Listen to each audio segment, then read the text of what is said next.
نماز کی پابندی کا اللہ نے حکم دیا، اور عورت کے لیے سب سے بڑا حکم، دیکھو عورت دو چیزوں پہ عمل کر لے، اگر کنواری ہے تو دو چیزوں پہ، شادی شدہ ہے تو تین باتوں پہ، دو چیزیں تو سب عورتوں کے لیے، ایک پردہ اور دوسرا نماز۔ عورت کا دین بہت آسان ہے، اپنے جسم کی نمائش نہ کرے۔ بڑا فساد پھیلایا آج عورتوں نے، جتنے زنا ہو رہے ہیں، جتنی طلاقیں ہو رہی ہیں، ان کے پیچھے کسی نہ کسی عورت کا ہاتھ ہوتا ہے۔ خدا کی قسم میرا خون کے آنسو روتا ہوں جب میرے پاس شادی شدہ عورتوں کے فون آتے ہیں کہ ہمارے میاں کے اتنی عورتوں سے چکر چل رہے ہیں، گھر میں بچوں کی طرف توجہ نہیں ہے، آفس میں لڑکیوں سے دوستیاں۔ تو میں کہتا ہوں یہ دوستیاں لگانے والی، لفٹ کرانے والی کون ہے؟ وہ بھی تو عورت ہے نا، عورت ہی تو ہے جو آپ کا گھر خراب کر رہی ہے۔ اس کو اللہ نے گھر میں بیٹھنے کا حکم دیا، اس کو اللہ نے کہا کہ اگر گھر سے باہر نکلنا ہے تو یدنین علیہن من جلابیبہن، اللہ فرماتے ہیں اپنے اوپر چادریں لے کے، برقعے لے کے نکلو، اپنے جسم کی نمائش مت کرو، خوشبو لگا کے گھر سے باہر نکلنا عورت کے لیے حرام۔ تو خواتین اگر آج توبہ کر لیں اور اس کا اہتمام کر لیں کہ ہم پردہ کریں گے مکمل، اور پردہ اپنے چچازاد بھائی سے بھی ہوتا ہے، دیور سے بھی ہوتا ہے، جیٹھ سے بھی ہوتا ہے۔ اسلام میں عورت کی جس سے شادی ہوتی ہے صرف وہی اس کا شوہر ہوتا ہے۔ ہندوؤں کے ہاں جس سے شادی ہوئی وہ بھی ہے اور دیور بھی ہے۔ دیور کا مطلب پتہ ہے ہندی میں کیا ہے؟ آدھا شوہر۔ یہ ڈکشنری میں دیور کا مطلب ہے، نہیں آ رہی میرا خیال ہے۔ تو ان کے ہاں دیور سے پردہ نہیں ہے۔ سکھوں کے ہاں تو ہے ہی نہیں پردہ، سکھوں کے ہاں تو باقاعدہ ہے کہ یہ شوہر یہ بھی ہے اور یہ بھی ہے۔ تو یہ بغیرتی والی زندگی پسند کرتے ہو کیا؟ ہم اس کو قبول نہیں کرتے۔ ہمارے ہاں ہے کہ یہ شوہر ہے، اس کے علاوہ کوئی بھی نہیں ہے، وہ نہیں دیکھ سکتا اس کو۔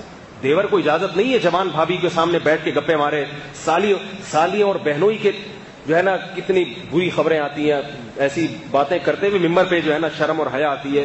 برائی کا تذکرہ کرنا بھی برائی کی اشاعت۔ کتنے فون آتے ہیں خواتین کے کہ میرے میاں مجھ میں دلچسپی نہیں لے رہے، بہن میں دلچسپی لے رہے ہیں۔ میری سالی آ رہی ہیں، گپے لگا رہی ہیں بہنوئی سے۔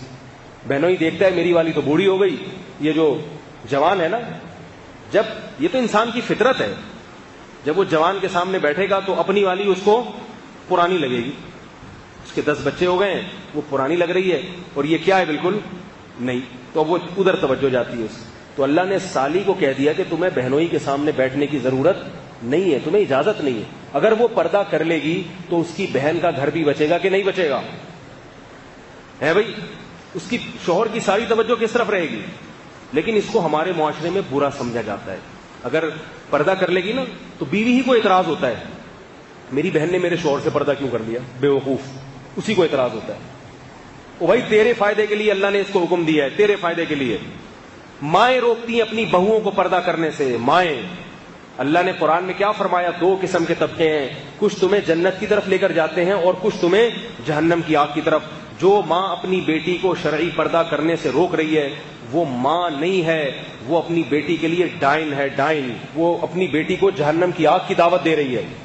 ساس اپنی بہو کو اگر پردے سے روک رہی ہے، ساسوں کو بڑی تکلیف ہوتی ہے کہ میری بہو جو ہے میرے دوسرے بیٹوں سے پردہ کیوں کرتی ہے۔ یہ بڑے واقعات سامنے آتے ہیں، ساس کو تکلیف ہوتی ہے میری بہو پردہ کیوں کر رہی ہے میرے دوسرے بیٹے سے۔ بھائی اللہ کا حکم ہے، بہو کے لیے اجازت نہیں ہے کہ اپنی ساس کی بات مانے۔ بعض شوہروں کو تکلیف ہو رہی ہے کہ میری بیوی میرے دوستوں سے پردہ کیوں کر رہی ہے۔ جس میں غیرت ہونی چاہیے تھی، جو پردے کی ترغیب دیتا وہی پردہ اتارنے کی ترغیب دے رہا ہے۔ تو عورت اگر پردے کی حفاظت کر لے، دیکھو کیسی عفت تھی۔ حضرت فاطمہ رضی اللہ تعالی عنہ نے وصیت کی، میرا جنازہ رات کو لے کے چلنا، رات کو میرے جنازے پہ بھی نظر نہ پڑے کسی کی۔ کہاں گئی وہ عفت، کہاں گئی وہ پاک دامنی، کہاں گئی وہ حیا؟ کیسے اپنے جسموں کی کپڑے دیکھو، لباس دیکھو، مختصر ہوتے چلے جا رہے ہیں۔ بچیوں کے لباس دیکھو، کچھ بھی نہیں ہوگا ان کے جسم پہ کپڑا، اور بیٹوں کو پورے کپڑے پہنائے گئے ہوں گے۔ ہاف آستینیں بیٹیوں کو پہنائی جاتی ہیں اور بیٹوں کو فل آستینیں۔ یہ کیا ہو رہا ہے ہمارے معاشرے کو؟ کہاں کو جا رہے ہیں بھائی؟ ان چیزوں کو روکنے کی کوشش کریں۔ اگر ہم قرآن پر ایمان رکھتے ہیں، ہم مسلمان ہیں، حیا والے لوگ ہیں، انگریز نہیں ہیں، انگریز نہیں ہیں۔ ان کے ہاں سب حلال ہے، سب حلال ہے، درندے بن چکے ہیں وہ۔ ابھی دیکھو نا، ایک کلب میں کسی پٹھان نے جا کے فائرنگ کر دی، سب کو مار دیا۔ ہم جس پرست، میں نہیں کہہ رہا کہ وہ قتل کرنا جائز تھا یا اس نے صحیح کام کیا، میں یہ نہیں کہہ رہا، لیکن اس سے اس معاشرے کی گندگی کا تو پتہ چلتا ہے۔ کلب بنے ہوئے ہیں لڑکوں سے لڑکوں کی بدکاری کرنے کے لیے، تو کیا تم بھی یہ چاہتے ہو تمہارا کلچر بھی مستقبل میں ایسا ہو جائے؟ تو یاد رکھو، آج وہ جس اسٹیج پر پہنچے ہیں اچانک نہیں پہنچ گئے. پہلے ان کا کلچر بھی ایسا بنا تھا جیسے آج ہمارا ہے, مگر ان کے بڑوں نے اس کلچر کو تبدیل کرنے کی کوشش نہیں کی. نتیجہ کیا ہوا؟ برائی ہوتے ہوتے وہاں تک پہنچ گئی ہے.